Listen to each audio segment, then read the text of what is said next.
gratitude on a chilly morning here on a mountaintop. It's glorious. The sun is just coming up, and we've got some, yeah, there were plans to have these little camera things all over the place. Anyway, um, I wanted to talk about the adventure I'm having since I inaugurated the altar to my ancestors, to the Lees family ancestors at the beginning of November. On the night I picked up my shoujo from the airport to have him come up and perform the ceremony, and we needed to pick up food to serve them for the first meal. And he said, "Oh, the ancestors will be so happy." And I caught on to that vibe. I really didn't have all of this ancestor service. I just knew this was something I wanted to do. It was another step in my journey, but I wasn't sure what all it entailed. And now that I've got it, oh man, those ancestors, I'm eating better. Okay, so last night for dinner, we served them hand squeezed, fresh squeezed grapefruit juice for a drink. There was a hand cut fruit bowl with orange and red grapefruit sections. Oh, there was a really fudgy brownie for dessert with a wedge of orange tucked underneath that. My father loved chocolate and orange together. And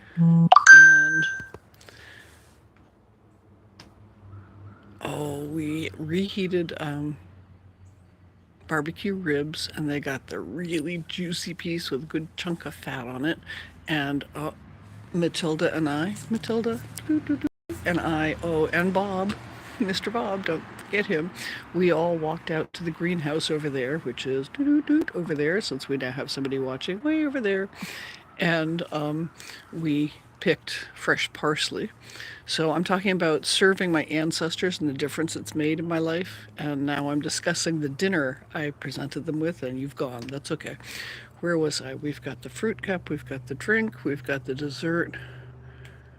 Oh, and there was also a bowl of Thai coconut curry soup that was prepared by the store, but it wasn't canned. It was from the refrigerator section, but everything else was homemade. And the bouquets in the ancestor altar, I had a little bud vase. It was about as long. Hello. I can't even read that. Sing King. You have a good day too.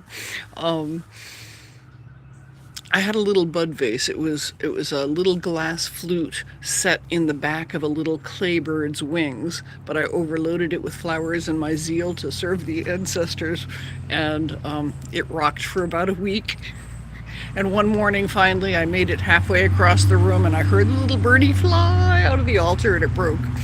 And so I had a new jar. I just picked up at the dispensary, and I took things out of there and washed it. It's really heavy. It's the right size. And so now there's a good little vase that I use to anchor the flowers for the ancestors, and it's getting fuller and fuller. So when I take a picture after I put the flowers in the altar, you can barely see the tablets that say Lee's family ancestors. But because of serving my ancestors, I'm eating better because I have to serve them the best. Vince, hello. Ooh. Okay. How's Juku? I didn't ask the last time you were here. And let me go find Bob. I'm out front and he's usually out back. I'm talking about how the ancestors are helping me take better care of my health because I installed an ancestor altar where I serve them the best of whatever I'm eating. I'm one meal a day, and well, I can't feed them the junk I used to eat. I have to eat better for them, so they're helping out. Hey, Mr. Bob, where are you? Vince is here. Sorry, walking around. He's good. Ooh, he gets groomed. Hey, Bob. Get this. Hi, Mr. Highway. There's Bob, way back there. He's waiting for somebody to come visit him. Here we go. Hi, highway. Boop, boop, boop, boop. I'm cooking more, yeah.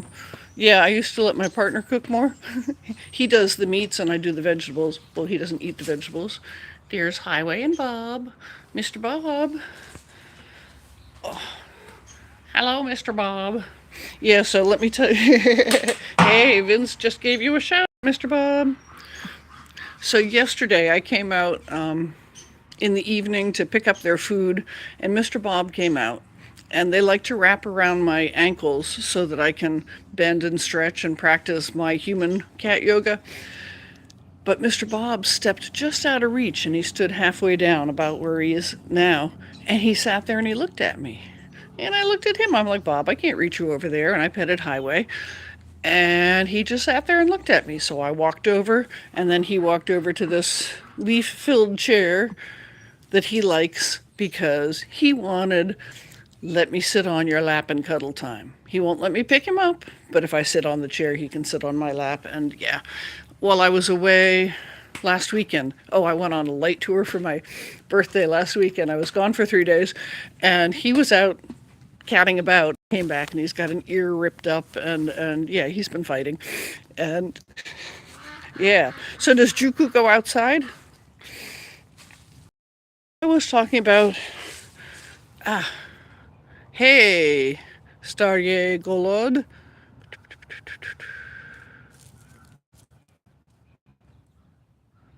Huh. Your personal ancestors are high key monstrous sickos. Okay, so I have a friend who's, God, a reincarnation of somebody who was hung after the Nuremberg trials, who you might call themselves that way as died. They, yeah.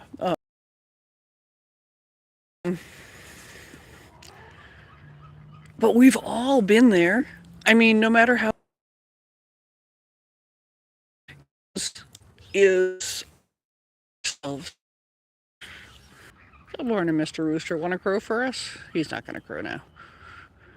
I haven't heard him for a little while, so. Oh, he's an indoor cat, Mr. Juku? All right. Ooh, mobility issues? Okay, poor guy. Well, hey, I used to say, especially in my first marriage, in my next life, I'm going to be a cat. And the vision I had in my mind was of lying indoors just inside a window in the sunshine. Hello, kids. I didn't bring you anything. I'm just out here walking. I'm just out here walking. But good morning. Here we go. Mr. Highway has to get in on everything. Oh, thank you for the birthday wishes. Yeah, I had a great time. I had a great time. Sorry, I guess that was a little higher up on the thread. And here are the girls. Oh, they do. Highway likes to talk to everybody. Yeah. Hi, Mom. Hello, Mom. I don't see Bob. I think he stayed back there. Bob has slowed down. I think Bob is getting. Here we go. Bob has slowed down. He's not. Thank you. Yeah, they're nice. They keep us in eggs. Sometimes I say we're drowning in eggs, but I learned to, what is it, water can eggs and preserve some. And yeah, about every place I travel, I bring eggs and give them away. Ooh, there are cardinals over here in the tree. Boop, boop, boop. I don't know if you're going to see them. See all those? There's one. There's two. See those cardinals? They come here in flocks. Yeah. I'm such a cheap date. It doesn't take much to make me happy. There's a third one. Those are all males. Often at the feeder, yeah. Often at the feeder, I'll see a pair. But when I get out there with the camera, they're gone. Yeah. And you can see the traditional prosperity. Eggs are wealth. Yes, absolutely. Eggs are definitely wealth. And here we have Highway watching everything. So, yeah, it's a good life. It's a good life having a little bit of land, a few animals. I mean, the goats that we have at this point are pets. We don't eat the meat. Oh, good morning, Mrs. Cena. The bear dog just came out and stretched. Walk around. Good morning. Oh, here we go. Boop-doo. Where'd you go, Mrs. Cena? Hi, pretty girl. Hi, pretty girl. Yeah. See, she's the last pasture before the wildlands. Just beyond that tree, that becomes the Kentucky wildlands. And we've got, in those wildlands, that belongs to the wild. We keep, you know, 1/5 of the property that we have is the mountaintop where we have a house and the pastures, and then the other 4/5 belong to the wildlands out there. And on that, what do you call it? Where the hill goes back up on the other side before the horse barn over there. There are 3 bear dens over there, Vince. 3 in our yard, and then 2 more in the adjoining yard. So we've got 12. I don't know, 12 viewers. Sorry, that was a second. We have 5 bear dens in the backyard of these 2 adjoining properties right here. So yeah, it's a good life. The air is clean. I was on that birthday tour. I went down to Asheville, North Carolina. Oh wow, it was almost 4 months out. The videos I posted, I said 3.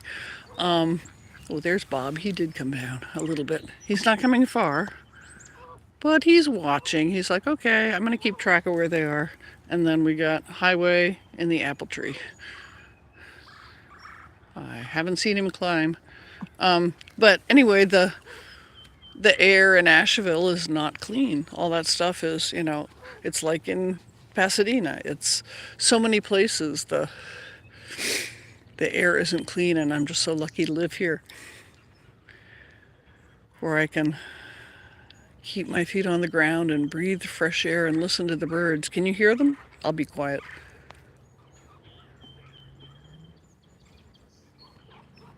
I doubt that this is picking up all of the beautiful sounds here, but we've got the critters. I like watching them.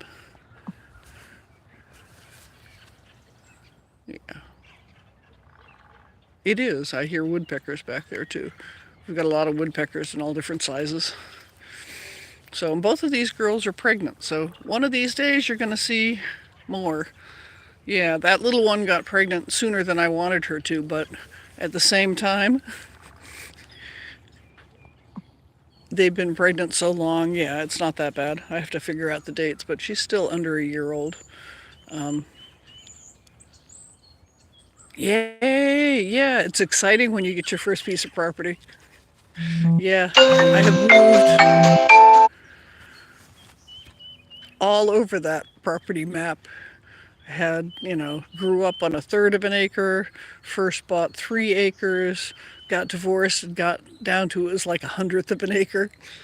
And the next one was 16 acres, and then it was 2 rooms in an apartment, no acreage. But yeah, animals, definitely with animals.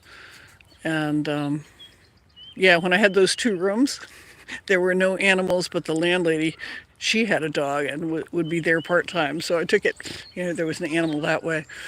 And then back here, you pray specifically and you receive abundantly. I was just looking for a place to be quiet, have some animals, and this came across my feed with, a person and a place, and yeah. So now it's 5 acres.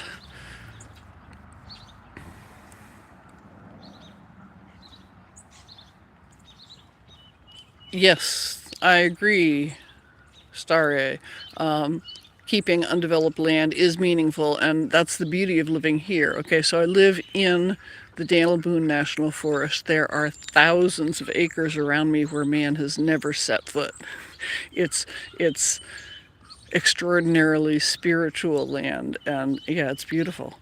So yeah, and I'm starting to get chilly, and my alarm went off, and that was the alarm to go let Max the dog out. because, yeah, the sun is high enough so that his barking won't bother the neighbors. And here's Mr. Bob showing off his morning stretches. Mr. Bob, you want to say bye to Vince? Yeah, I'm going to go in. Yeah, who's a good cat? Who's a good cat? He's a good teacher of all things important. Just love on a cat. Okay, hang on, Mr. Bob. There was a comment. I have to see what it says. Yeah, morning time stuff. Sorry for derailing. Oh, no, no, that's fine. No, no, no, no apologies necessary.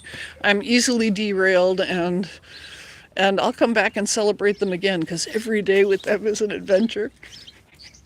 I mean, last night when I served the tray, I was so proud of that tray because it had these sprigs of parsley on both sides of that meat, and it has got the fresh cut fruit, and I brought it out and showed it to my partner, who's like, what are you showing me this for? I'm not going to eat it, or some such stuff. I mean, plus it had too many healthy things on the plate for him. He would eat the ribs.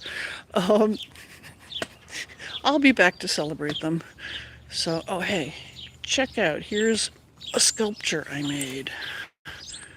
Kind of a bone wind chime. With found parts. The feathers are from here. We got goat horns from the last farm and a spine, and yeah. The jaw was a horse we had. Thank you. Yeah. Yeah. Okay. All right. I'm going in. It's chilly. I got to let the dog out. Have a beautiful day. Thank you for coming.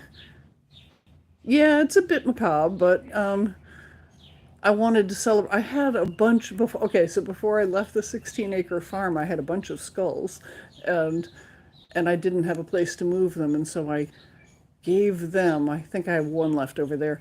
To a friend in Nashville who posted them along a tree trunk. So there's a tree trunk in Nashville with a bunch of goat skulls on it from my last farm. It was great. All right. Thank you. Goodbye. Have a great day.